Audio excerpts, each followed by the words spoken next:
Sasando, Bahasa dan Sastra Indonesia. Hai insan edukasi, kita berjumpa lagi dalam pembelajaran Bahasa Indonesia untuk SMA. Produksi Balai Besar Guru Penggerak Daerah Istimewa Yogyakarta, Kementerian Pendidikan, Kebudayaan, Riset, dan Teknologi. Kali ini kita akan belajar bersama tentang makna dalam puisi. Menurut Nurhayati, puisi merupakan karya seni yang berfokus pada kualitas keindahan bahasa yang dikemas dalam bahasa imajinatif dan disusun menggunakan struktur bahasa yang penuh makna. Puisi sebagai karya sastra merupakan sebuah seni untuk mengungkapkan makna dengan menggunakan bahasa sebagai media. Setelah mendengarkan program ini, kalian diharapkan dapat memahami makna yang terdapat dalam puisi dengan baik. Nah, insan edukasi, mari kita dengarkan bersama pembacaan puisi karya Sapardi Djoko Damono dengan judul Sonet 12 berikut ini.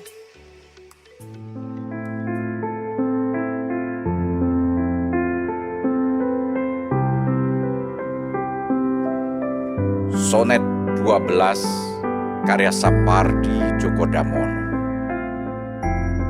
Perjalanan kita selama ini ternyata tanpa tanda baca. Tak ada huruf kapital di awalnya. Yang tak kita ingat aksara apa. Kita tak pernah yakin apakah titik mesti ada tanpa tanda petik. Huruf demi huruf berderet rapat. Dan setiap kali terlepas, kita pun segera merasa gerah lagi dihimpitnya. Tanpa pernah membaca ulang dengan cermat, harus terus kita susun kalimat demi kalimat ini. Tanpa perlu merisaukan apakah semua nanti mampat pada tanda tanya. Tapi bukankah kita sudah mencari jawaban, sudah tahu apa yang harus kita contreng jika tersedia pilihan? Dan kemudian memulai lagi merakit alinea demi alinea, menyusun sebuah dongeng.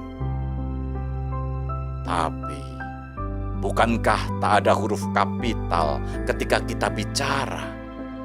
Bukankah kisah cinta memang tak memerlukan tanda baca?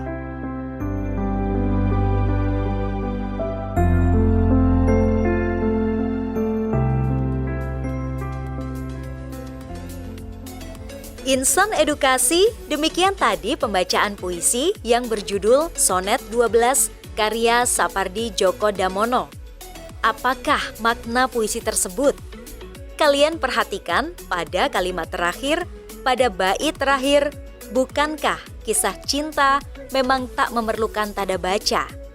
Puisi tersebut mengandung makna bahwa perasaan cinta tidak selalu memerlukan alasan.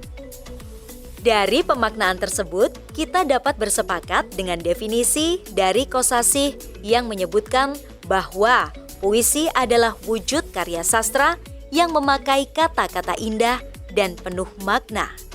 Sebagaimana juga pendapat Rahmat Djoko Pradopo yang menyebutkan bahwa puisi adalah suatu imajinasi yang dituangkan ke dalam tulisan sehingga memiliki makna tersendiri. Salah satu cara memaknai sebuah puisi adalah dengan menentukan struktur batin puisi. Apa itu struktur batin puisi? Menurut Waluyo, dalam buku Pesona Karya Sastra dalam Pembelajaran Bahasa dan Budaya Indonesia, struktur batin adalah sebuah unsur yang membangun puisi dan tidak tampak langsung dalam penulisan kata-katanya. Struktur batin juga merupakan unsur utama dalam puisi, karena struktur batin berkaitan erat dengan makna yang dihasilkan dalam puisi. Struktur batin meliputi tema, perasaan, nada, suasana, dan amanat. Keempat unsur tersebut menyatu dalam bahasa penyair. Mari kita simak bersama penjelasan singkat mengenai tema, perasaan, nada, suasana, dan amanat. Tema menurut Kosasih merupakan gagasan pokok yang diungkapkan seorang penyair dalam puisinya. Tema berfungsi sebagai landasan utama penyair dalam puisinya. Tema itulah yang menjadi pengembangan keseluruhan sebuah puisi. Perasaan. Perasaan berhubungan dengan suasana hati yang dirasakan oleh penyair saat menulis puisi. Kondisi perasaan penyair akan mempengaruhi karya puisi yang diciptakannya. Menurut Waluyo, dalam menciptakan puisi, suasana perasaan penyair ikut terekspresikan. Nada dan suasana. Nada puisi merupakan sikap penyair terhadap pembaca seperti bersikap menggurui, menasehati, mengejek, menyindir, atau bersikap lugas hanya menceritakan sesuatu kepada pembaca. Sedangkan suasana adalah keadaan jiwa pembaca setelah membaca puisi yang berpengaruh terhadap jiwa pembaca. Amanat. Amanat merupakan pesan yang tersirat di balik kata-kata yang disusun maupun berada di balik tema yang diungkapkan. Penyampaian amanat tersebut disampaikan oleh penyair secara sadar maupun tidak sadar dalam karyanya.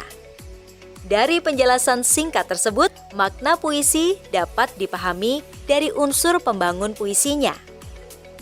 Baik insan edukasi, kalian telah mendengarkan penjelasan tentang makna dalam puisi yang dipengaruhi oleh unsur pembangunnya.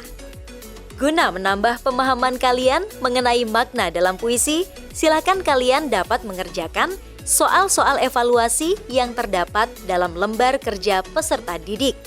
Nah, insan edukasi, janganlah berhenti belajar karena masa depan yang gemilang hanya milik orang-orang yang mau berproses dan berjuang.